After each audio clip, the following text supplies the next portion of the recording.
Hi, James. How are you today?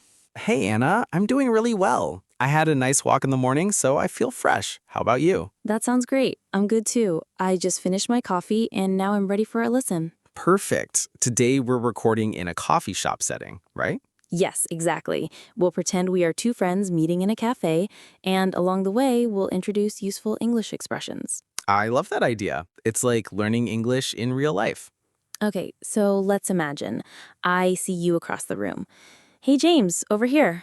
Hi, Anna. Good to see you. Wow, this place looks busy. Yeah, it's always crowded at this time. Do you want to grab a coffee? Sure, I'll go to the counter. What are you having? I'll take a medium cappuccino and maybe a slice of carrot cake. Got it. One cappuccino, medium size, and one carrot cake.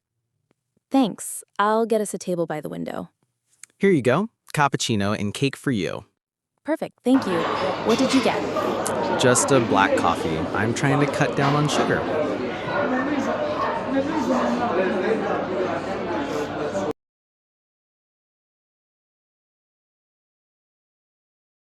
That's smart, James. Cutting down on sugar is a good habit.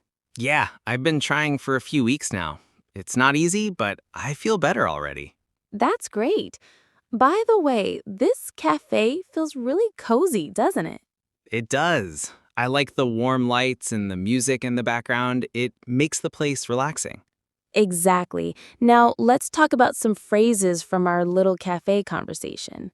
Sure. The first one was grab a coffee. It doesn't mean you literally grab it with your hand, it just means to get a coffee casually. Right. For example, do you want to grab lunch later? Or let's grab a sandwich before class. Yes, super natural. The second phrase is medium size. We use small, medium, or large when we order drinks. Like, can I have a large iced tea, please? Or I'll take a small latte.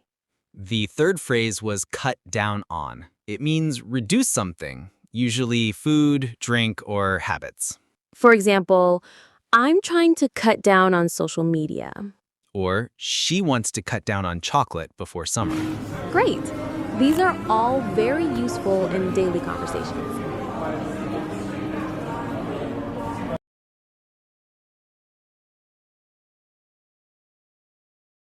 So, James, when you order in a cafe, do you usually sit down or take your drink to go?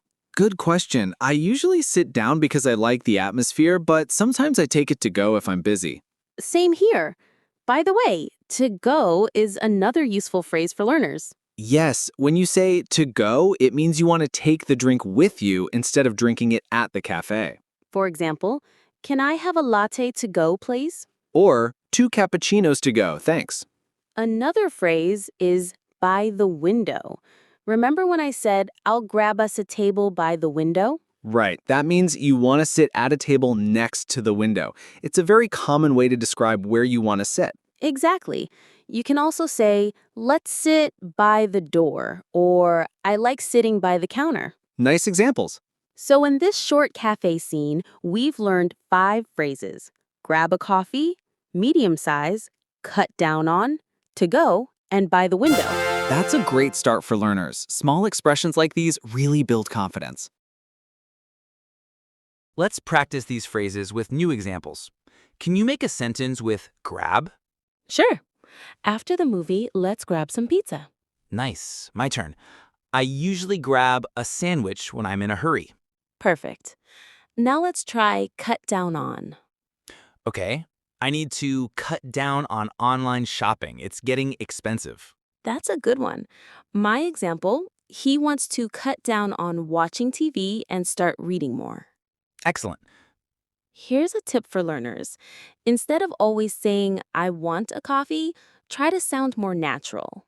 Yes, you can say, can I get a coffee? Or could I have a latte, please? Or even, I'll take a cappuccino. These small changes make you sound polite and fluent, like a native speaker. Exactly. Let's review quickly. Grab a coffee means get a coffee casually. Medium size is a drink size when ordering. Cut down on means reduce something. Great summary. And that's the power of practicing simple, real-life English. James, do you remember when we first started learning English? Oh, yes. I remember struggling with simple things like ordering food. The same here. At first, I always said, "Give me a coffee." Haha, me too. But then I learned it sounds a little rude. Exactly. That's why phrases like, "could I have," or "can I get," are so useful. They're polite and natural. Right. For example, could I have a glass of water, please? Or, "Can I get a sandwich with no onions?" Politeness makes a big difference in communication. Another phrase from our cafe scene is crowded.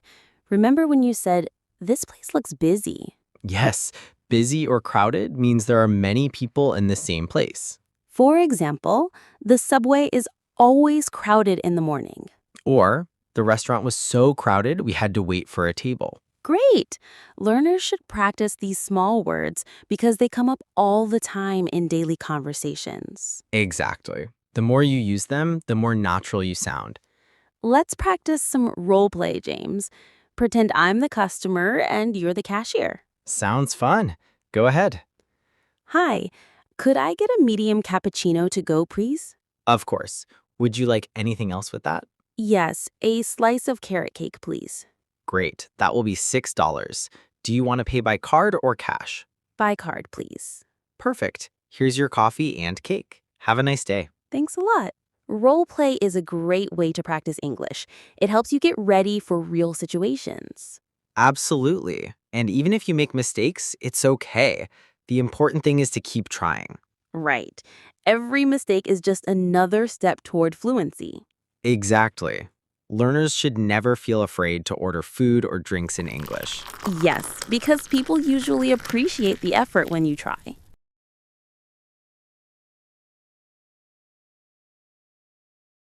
James, let's add some cultural notes. In many English-speaking countries, people often chat with the barista. True. For example, they might say, "Hi, how's your day going?" before ordering. Exactly. It's a small detail, but it makes the conversation friendlier.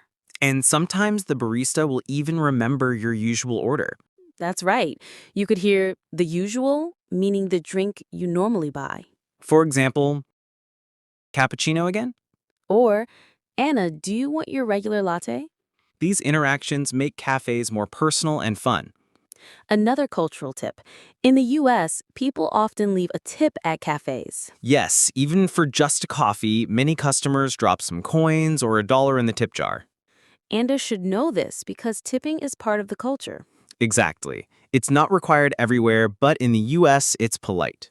So when you travel, pay attention to local customs. That way, you not only practice English, but also connect with people better. Let's review all the new phrases we've added. We have crowded, to go, by the window, the usual, and tip jar. Great list. Let's give quick examples for each. Okay, first, crowded. The park was crowded during the festival. Nice. Next, to go. Can I get a hot chocolate to go, please? Perfect. By the window. We waited until a table by the window was free. Good one. The usual. When I walked in, the waiter asked if I wanted the usual. And finally, tip jar. She dropped $1 into the tip jar after paying for her drink. See? With just a few words, learners can make their English much more colorful. Absolutely. Vocabulary doesn't have to be complicated, it just needs to be useful. Exactly. And practicing with short, real-life examples is the best way to remember them. Couldn't agree more. James, another useful skill for learners is knowing how to ask for recommendations. Great point. In a cafe, you could say, "What do you recommend?" Yes. Or, "What's your most popular drink?" For example, "Excuse me, what do you recommend on the menu?" Or, "Could you tell me which cake is the most popular?" These questions show interest and help start small conversations. Another phrase is, "I'll try." For example, "I'll try the iced latte today." That sounds natural. It shows you're open to something new. Exactly. Instead of always saying, "I want," you can use, "I'll try." It feels more relaxed and friendly. One more tip. Sometimes the barista will ask, "For here or to go?" Right. For here means you'll drink it inside. To go means you'll take it away. Example, a cappuccino, please, for here. Or 2 coffees. To go, please. Simple, but very common in real conversations. Let's do another short role play, Anna. Okay, I'm ready. Hi there. What do you recommend today? The pumpkin spice latte is very popular right now. Sounds good. I'll try the pumpkin spice latte. Perfect. For here or to go? To go, please. Great. That will be $5. Do you want anything to eat with it? What's your most popular cake? Definitely the chocolate brownie. Okay, I'll take 1 brownie as well. Wonderful. Here's your order. Enjoy. Thanks a lot. See how natural that sounds? Yes. Learners can copy these dialogues and practice them aloud. Role play with a friend, or even practice alone by switching roles. Exactly. Speaking out loud helps build confidence. And confidence is the key to using English in real life. Hello again, everyone. This is Anna speaking. Today, I want to take some extra time to expand our cafe vocabulary and expressions. In the previous dialogues, James and I talked about ordering drinks, asking for recommendations, and using phrases like grab a coffee or cut down on sugar. Now, let's go deeper. Imagine we are sitting together in a cozy cafe, and I'm your guide to all the little words, expressions, and cultural habits that make conversations here sound natural. Let's start with the basics, ordering drinks. In most English-speaking cafes, people usually say, "Can I get a latte, please?" "I'll take a cappuccino." "Could I have an iced tea?" Notice how polite these sound. Learners often only use "I want," like "I want a coffee." That's not wrong, but it can sound a bit direct or even rude in some situations. Using "can I get" or "could I have" is softer and more natural. Now, let's look at sizes. Most cafes use 3 common words: small, medium, large. But in some famous coffee chains, they use special terms like tall, grande, and venti. That can be confusing for learners. For example, tall actually means small, grande means medium, and venti means large. So if you ever go to a Starbucks, don't be surprised when the names are different. A natural sentence could be, "Can I have a grande latte, please?" "I'll take a venti iced coffee." Moving on to milk options. In modern cafes, people don't just drink regular cow's milk. They might ask for soy milk, almond milk, oat milk, or even coconut milk. You could say, "Could I get a latte with oat milk, please? Do you have almond milk available?" These requests are extremely common, especially among people who are lactose intolerant or who prefer plant-based diets. Now, let's talk about flavors and syrups. Many people like to add extra taste to their drinks. Popular flavors are vanilla, caramel, hazelnut, and mocha. For example, "Can I get an iced latte with vanilla syrup?" "I'll take a caramel macchiato." These names may sound long, but after hearing them a few times, you'll get used to them. Another very common phrase is extra shot. This refers to adding an extra shot of espresso to make your drink stronger. You might hear, "Could I have a latte with an extra shot, please?" This means you want more caffeine, maybe because you had a late night or you need extra energy. Now, let's step away from drinks for a moment and look at food vocabulary. Cafes usually serve small snacks or desserts. Common items are muffins, croissants, brownies, carrot cake, cheesecake, and cookies. You may say, "I'll take a blueberry muffin." "Can I get a slice of cheesecake to go?" Notice the phrase "to go." This is very important. It means you want to take the food or drink with you, not eat it inside. Another way to say this is takeaway. In American English, people usually say "to go," while in British English, they often say "takeaway." For example, US, 1 cappuccino to go, please. UK, 1 cappuccino takeaway, please. Both are correct, but the usage depends on the country. Now let's practice some useful adjectives that describe cafes. Words like cozy, crowded, noisy, trendy, relaxing, and friendly. Example sentences. This cafe feels cozy because of the warm lights. It's so crowded here on weekends. The music is too noisy for studying. This place is trendy. Everyone wants to come here. Describing the atmosphere is very natural in conversations. Imagine you meet a friend and they ask, "How's the cafe?" You could say, "It's cozy and quiet, perfect for reading." Another interesting part of cafe culture is small talk. When you order, it's common to greet the barista with a short phrase like, "Hi, how's your day going?" Or, "Hey, how are you today?"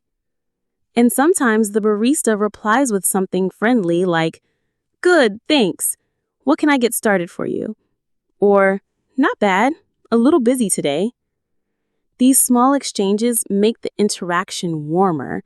It's not just about the coffee, it's about connection. Now here's another important phrase, the usual.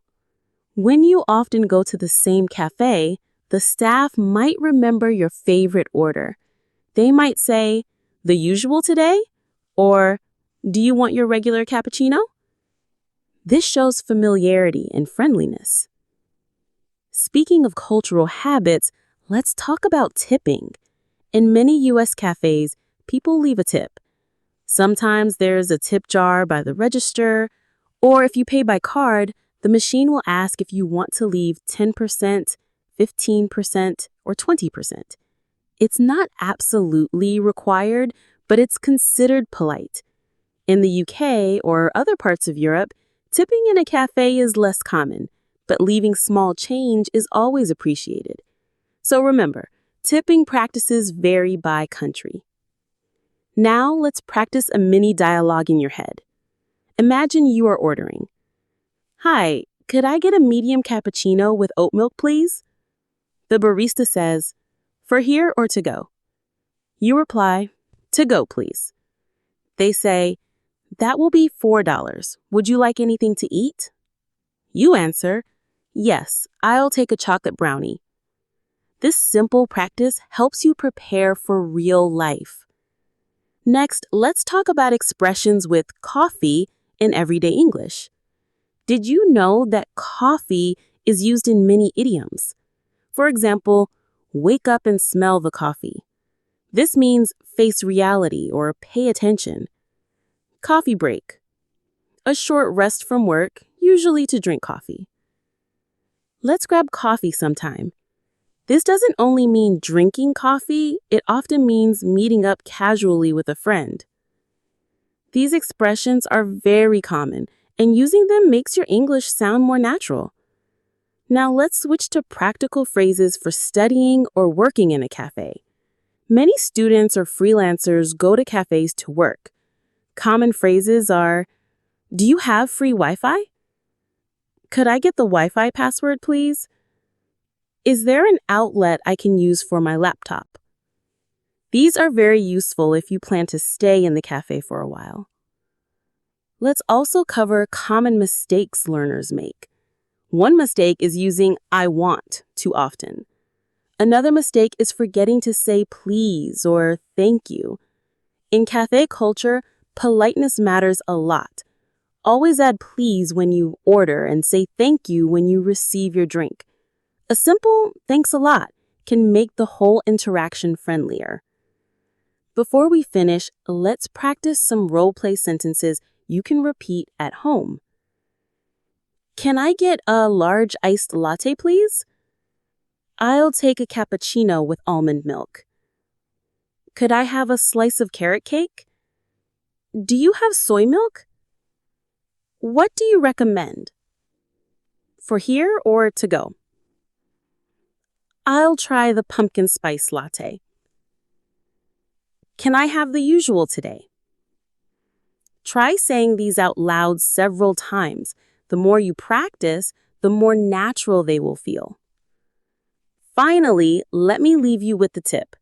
Cafes are perfect places to practice English. Even if you only say a few words, those real-life interactions are valuable. Don't be afraid to make mistakes. Smile, be polite, and enjoy your coffee. Step by step, your confidence will grow. That's all for today's extended lesson. Thanks for listening, and I'll see you next time for more everyday English practice.